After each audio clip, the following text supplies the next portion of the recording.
more comfortable and you start to recognize a little faster. So just trusting myself, I thought I got better with that. Cameron T. Robinson, The Athletic. Sonny, when you play a team like Tennessee who runs so much tempo, but they want to run the ball, how difficult is that? 'Cause a lot of times tempo, you've got teams that want to pass it all over the place, but they want to run the ball as much or more than they throw. I think the biggest thing, you gotta obviously get lined up fast and you gotta be sharp on what you're doing. If you have to line up and think about what you're doing, you're a second too late and they snap the ball, you don't know exactly what gap you're in. Now you're out of the wrong gap and it turns into a 20-yard run. So that's what they want. And then they move fast to get those kind of explosive plays where someone's not in the right spot, whether it's in the passing game or the running game. Bill Rabinowitz, Columbus Dispatch.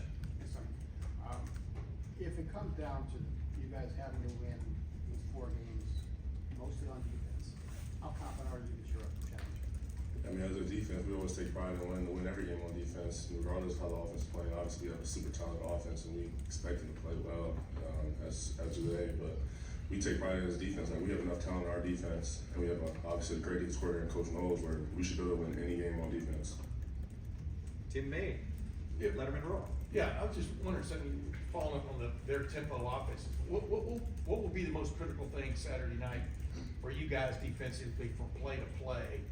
Just, you know what I mean? Just, is it quickly getting back to where you're supposed to be? And, you know, explain to people what you'll be going through out there. I think as soon as the play ends, you got to be able to sprint to wherever you're going, get the signal, everyone communicate, communication sharp. You got to know exactly what you're doing once the communication's out there. You got to be able to line up and just see what's in front of you. Yeah. It can't be a whole bunch of looking around like, oh, what are we playing? What are we playing? What are we playing? Like, it's got to be, hey, we're playing this, boom, line up, now I know what I'm doing. It can't be too much extra communication. You got to be able to be sharp with it. Do you feel like it will make you guys a little more basic in your approach? I mean, from a defense standpoint, to make it not too complicated? Go ahead. I don't know if I would say basic. I think Coach Knowles is going to set us up for success. Yeah. I'm not going to sit here and say we're going to line up and run the same play every time.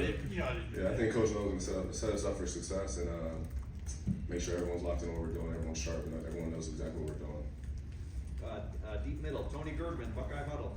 Sonny, with the wide receiver splits that Tennessee does, how does that impact you stopping the run? Obviously sometimes it kind of stretches the linebackers outside the box. You get a linebacker apex between the end man and the receiver, so you're coming in from like a wider angle to make the play.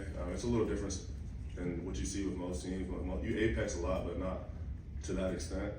So, you got to counteract that with different looks. You might not be apex all the time. Sometimes you might stay in the box. Sometimes you might not match the receiver's width.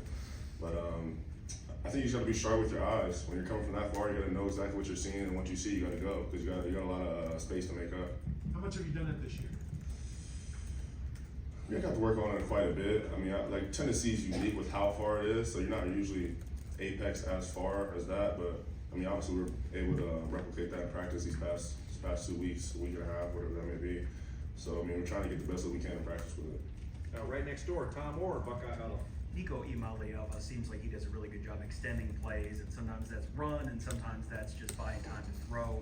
What kind of a challenge does that present for you?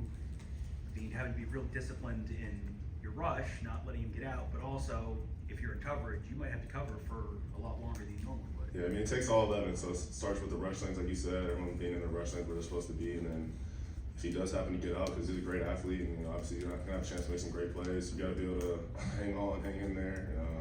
Whoever you're on, stay on them, be disciplined in your coverage. But it sucks for a defense when you feel like you got everyone covered and he just gets out the pocket, runs for 20 yards. That's like, dang, it sucks for a defense. That's difficult to work with. So we're obviously gonna have to plan for that and be able to counteract that. Any other questions for Sonny? Dan Hope, 11 Warriors. Yes, Sonny, you obviously have a decision to make after this season is over. Have you thought about that at all, going into the last home game of the year? No, not at all. I just worried about winning this game.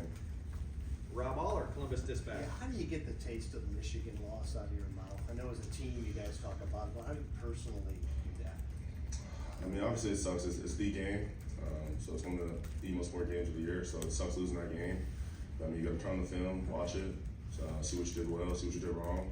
You try and fix that, and now we're blessed with the opportunity to go try and compete for a national championship. So now you got to move on and go win this game. And when the defense plays so well, the offense struggles a little bit. How do you handle that from a frustration level? I think the defense, we're frustrated that we should have played well enough to win the game. People have talked about us, we played, defense played good enough to win any other game. If the offense plays, I think the defense, we were challenged enough, we should have won the game with our play. And I don't think think there should be any kind of pointing fingers at the offense, because there's a time and point where we didn't play so well, and you know, people talk about us losing games, and we turn around and end up being one of the best defenses in the country. So I got full confidence in our offense to play well, but I think the defense is more frustrated at ourselves. So we feel like we should be able to win any game, like I said before. Pat Murphy, 24/7 Sports. Excuse me. Coach Knowles was just talking to us about kind of the creative ways in practice they've simulated tempo. What's that been like from a player perspective, and how do you feel like it's worked out for you guys?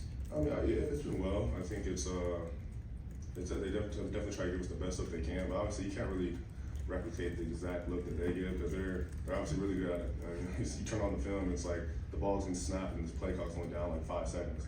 So it's kind of hard to replicate that, but I think it's more of a mental thing. You gotta imagine in your mind of how fast I'm gonna have to get lined up and know exactly what I'm doing in the game.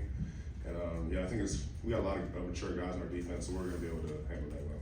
And final question, Spencer Holbrook, Letterman Row. You can ask about the run game a little bit, but Dylan Sampson in particular, what does he do differently than the other? You guys have played like Caleb Johnson this year, the issue running backs. You've seen some pretty good back singles. And what stands out about Sampson that makes him so good at what he does? I think with a lot of explosive runs, I've seen you see a lot of patience from him. Sometimes you see him being very patient behind blocks, and he finds the crease and he shoots it. And obviously he has some pretty good breakaway speed, but I think the biggest thing is patience. You don't always see that with every running back, but he's very patient and he waits for the right time to hit the right crease. Sonny, thank you very much. Thank you. Thanks, son. Woody?